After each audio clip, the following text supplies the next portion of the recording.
Good morning, everyone. I am Marky Hernandez from BEd 3E.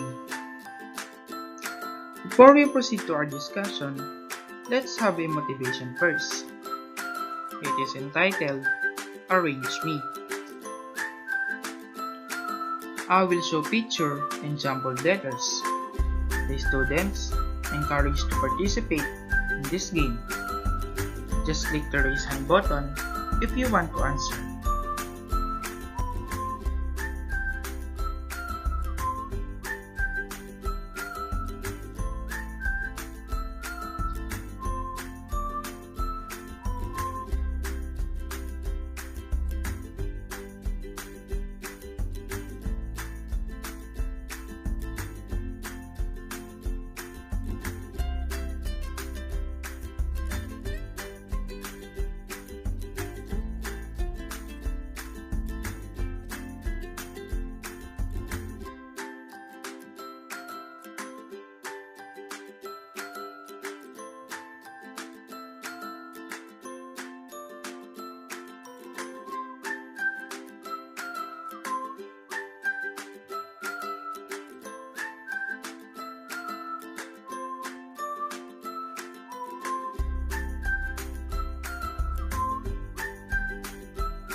Thank you for your participation. Let us now proceed to our topic. Our topic for today is about curriculum mapping. Here is the objective of my report. At the end of the discussion, the students will be able to identify the purpose of curriculum maps, familiarize oneself of some example of curriculum maps, know how to make a curriculum plan. Here is the content of my report. First, let us define curriculum. Curriculum mapping, importance of curriculum mapping, and curriculum mapping process. So what is curriculum? A curriculum design is reflected in a written curriculum either as a lesson plan, syllabus, unit plan, or a bigger curriculum like K-12. Curriculum refers to a defined, a prescribed course of studies, which a student must fulfill in order to pass a certain level of education. According to John Kerr, a curriculum is a plan and guide by the school. According to Alan Glayton, curriculum is plan made for guiding learning in school, usually represented in retrievable documents of several levels of generality, and the implementation of those plans in the classroom. Before a teacher shall put this plan or design into action, she must need to do a curriculum map. So what is curriculum map? Curriculum mapping is a process or procedure that allows the curriculum design. It is also done before curriculum implementation or the operationalization of written curriculum. This process was introduced by Heidi Hayes Jacobs in her book, Getting Results with Curriculum Mapping. This approach is an ongoing process or working in progress. It is not one-time initiative, but a continuous action, which involves the teacher and the other stakeholder who have common concern. Some curricular lists would describe curriculum mapping as a making map to success or the roadmap to teaching. It helps teacher ensure that the student get from point A to point B. Teachers can gain an understanding of what need to be taught and what learning outcomes need to be addressed. Curriculum mapping should be able to answer this question. What do my students learn? What do they study in the first quarter? What are they studying in the school throughout the year? Do my co-teachers who handle the same outcomes use similar strategies? How do I help my student understand the connection between my subject and other subjects within the year? Mapping the curriculum is the simplest yet most effective way to improve teaching and learning. It requires teacher to draw explicit connection between content, skills, and assessment. Curriculum mapping help to ensure all aspects of lesson are aligned, not only with each other, but also with mandated outcomes and assessment. In curriculum mapping, it should be stated the learning outcomes, what students should attain after the discussion. In learning process, what methods will you use to improve the teaching and learning? In assessment process, you will gather information, ask questions, or conduct an activity to measure if your student learned from the discussion. And here in assessment result, you will be able to know what part of the lesson your student had to cope up. After knowing that, you can make an action plan for change. You can use other strategies, methods that suits to your student. Next is the 5 reasons why curriculum mapping is important. First, it provides an organized path. The curriculum set expectation for what students should be taught. It is presented as a progression of learning from the beginning of year to the student final year of schooling. Curriculum mapping is a process that allows school and teacher to plan what going to be taught, when it's going to teach, and how this shows the school in complying with national standard. Curriculum maps should be clear for each year level and subject in collaborative manner. The result is a tool that provides teacher with a framework allowing them to stay organized. Second is to ensure alignment with the standard. The curriculum sets out the focus and outcomes for what needed to be taught in a given year, and the outcomes the student need to working toward within each subject in that year. The benefits of curriculum mapping is improve the link between curriculum, assessment, and instruction in school. Teachers take pride in creating and delivering righteous and engaging lessons that cater the individual needs of their student. These lessons need to align within the outcomes. It is clear that what teacher need to teach is exactly what the students should be learned.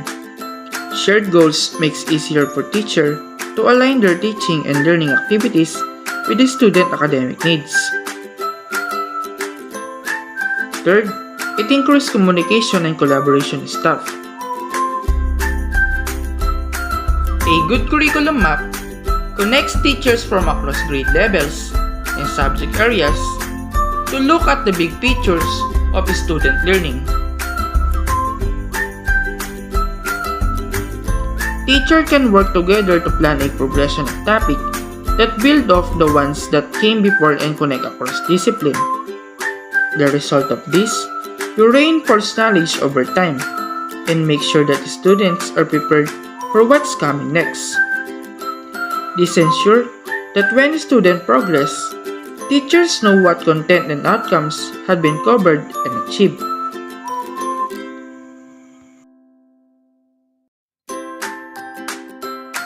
Fourth, it is a map for student progress. Allows teachers to map student individual progress in relation to this concept. For example, before learning multiplication and division, a student must learn their whole numbers, then how to add and subtract these numbers from one another. By following the curriculum, teacher can prepare students to continue their journey to the following year and for many more years in a logical and organized manner. And last is reflective practice tool. Allows teacher to be reflective on what the student were engaged with, what the student required additional support or extension, and how improvement can be made to better meet student needs. It helps teacher understand what has been taught in class and how learning outcomes were assessed. It encourages continuous improvement for both individual teachers and the school. Next is curriculum mapping process. Curriculum maps provide quality control of what are taught in school to maintain excellence, efficiency, and effectiveness. It is intended to improve instruction and maintain quality of education that all teachers need to be assured. There are many ways of doing things according to what outcomes need to produce. However, whatever outcomes will be made, they are suggested steps to follow. First, make a matrix or spreadsheet. Second, place a timeline that you need to cover: 1 quarter, 1 semester, or 1 year.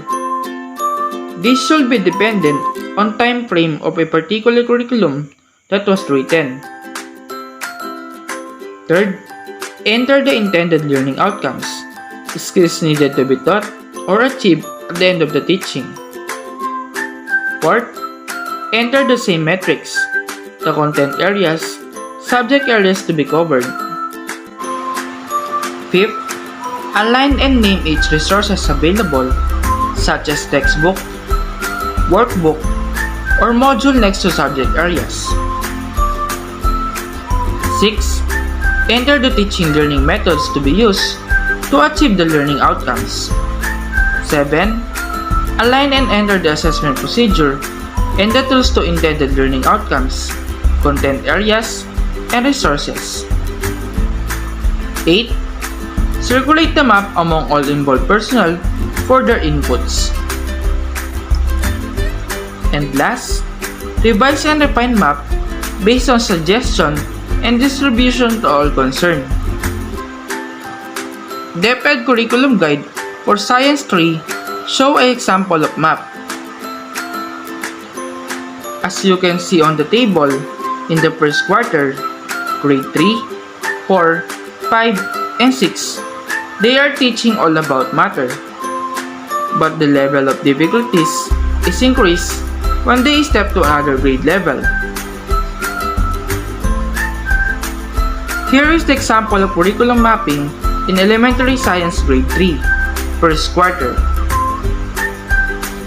Here are the outcomes that your students should attain at the end of the discussion. The learners demonstrate understanding of ways of sorting materials and describing them as solid, liquid, or gas, based on their observable properties. The learner should be able to group common objects found at home and school according to solid, liquid, and gas. The learner should be able to describe the different objects based on their characteristics. Learning materials or the resources. Learning guide in science and health mixture. At the end of the discussion, the student will be able to identify if the materials you present is solid, liquid, or gas. Just like for example, when you ask your student, the following materials are example of solid except A. Ice cream, B. Table, C. Chair, D. Glass. Your student will answer letter A. Ice cream, because they already know the characteristics of solid. That's why they can identify the example of solid materials. Here is another example in elementary science grade 4, first quarter. Here are the outcomes that your students should attain after the discussion. The learners demonstrate understanding of materials undergo changes due to oxygen and heat. The learners should be able to identify the materials that changes from solid to liquid. The learners should be able to explain and give example on how solid become liquid and how liquid becomes solid. The references or the learning materials. Learning guide in science and health mixture. Anong napansin niyo dito sa grade 4 curriculum? Mas sumirap ba o mas dumali?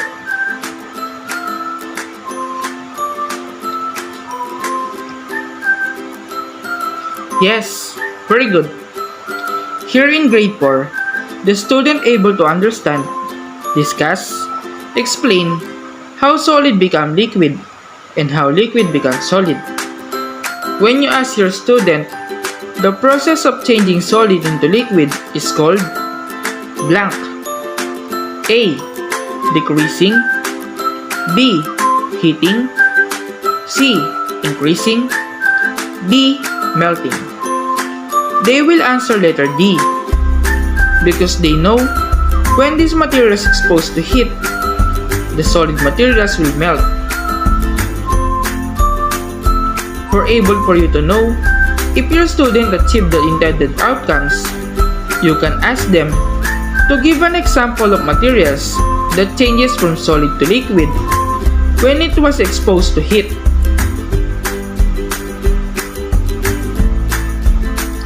Lesson plan. Lesson plan is also an example of curriculum mapping because it was stated the process, the strategies, the methods that you will use to teach your student. Objectives of your report. What should the student attain at the end of the discussion? Your lesson or topic. The materials that you will use. References. Of course, there is also a prayer, greetings, and also a attendance. You will also conduct a review and motivation to catch your student attention. Lesson proper. What are the strategies you will use? You will ask your student during discussion or after the discussion. Would you conduct some activities, games, or present videos for able for a student to easily cope up or understand the lesson? Generalization. To state important information or key ideas to remember. Enrichment. Of course, quiz or evaluation to assess learning outcomes. And assignment to reinforce or enrich the learning of the day's plan or to prepare for the next day's activity.